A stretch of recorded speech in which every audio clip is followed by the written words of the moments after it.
Wake up! 5 hours ahead, 5,000 miles away, it's Africa calling.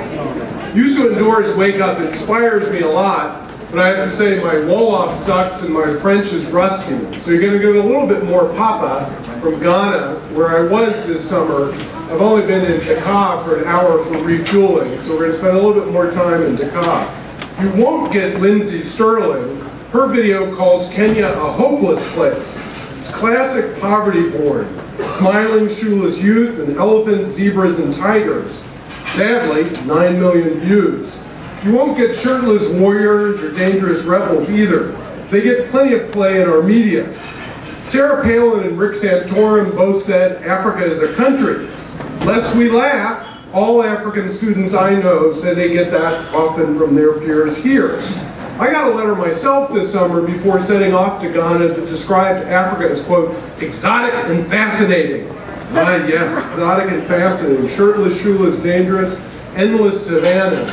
But you guys are smart. You'd never ask, where does the American ambassador to Africa live? You know there's 55 countries, 900 people, and in fact, more genetic diversity than anywhere else on Earth. I know a little bit, but not much. And a reality check is always in order.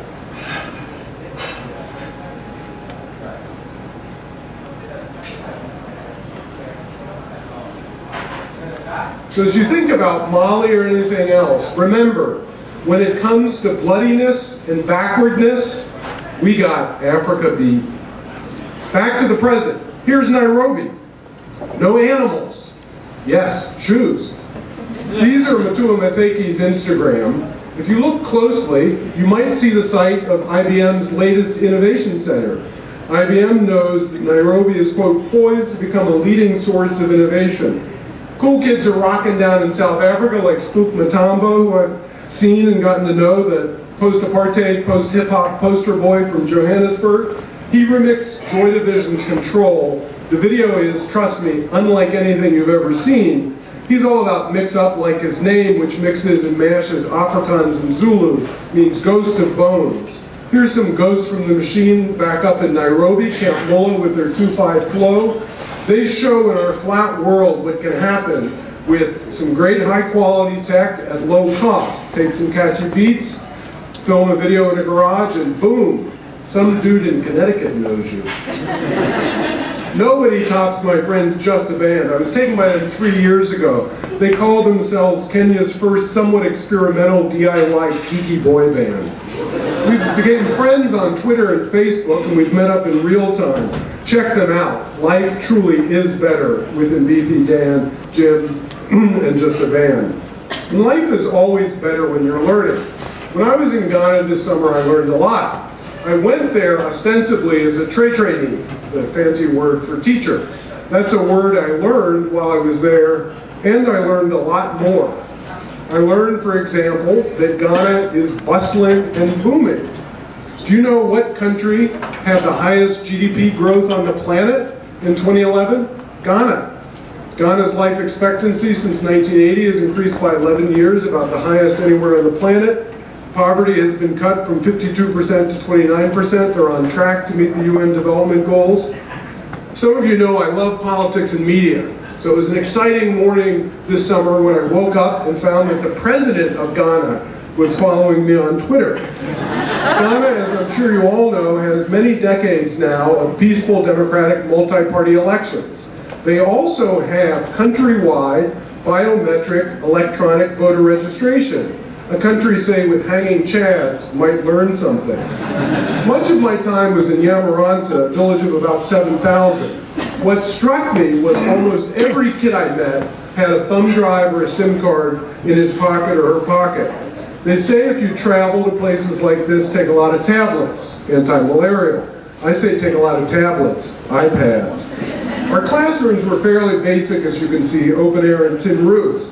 But I had much better connectivity in Yamoranza than I do on Metro North in the richest state in the most powerful nation in history. And, as you can see here, people in Ghana play well with each other. Teamwork and tech is a winning combo. Tom Friedman yesterday said, the world is going to belong to those who mix PQ and CQ with IQ. passion and curiosity. The kids in Ghana have all three, like Ezra Biney, who's repping Ezra Styles, who I summoned up on the whip in this photo. Ghana's got more vim, and Africa has more mobile phone contracts than all of Europe. I'm also optimistic because Ghana's got irony. Check out the Fakin Boys. They take on Muslims, Christians, Rastas, and everyone else. Songs like Strong Homosexual Guys, Jesus is Coming, which is literal, Rasta Fried Rice, and Sex and Islamic Girls. Your country refused them a visa, actually. And I'm optimistic because of people like my friend Kabi, who with a creative network in Accra and other places, publishes Dust Online. Download it tonight. I happen to be in the most recent issue. He teaches in Ashesi, which is a 10-year-old in Ghana's first liberal arts college. And my optimism is always fired when I hear my friend Papa, which is pretty much every day. He's a sophomore at Reed, making real tracks back home. Pure Water opens, oh my Lord, we are so blessed. Am I talking about Ghana? Of course, yes. Everything we do it with a passion so rare. Download it tonight. He's been tweeting about Pechakucha with me. Tonight, our first tweets in Pidgin. So, passion, curiosity, intellect. That's what I've seen in 5 weeks over recent years. I've spent in Tanzania, South Africa, and Ghana. It's what I see every day from kids from Ethiopia and Nigeria on campus, friends from Zambia and Kenya online. Passion, curiosity, and intellect. Safaris and sunsets surely are nice, but pay attention to the people. Papa's right. The 21st century kids are on the move. Check them out. If for no other reason, I'm pretty sure your kids and grandkids might well be working for them.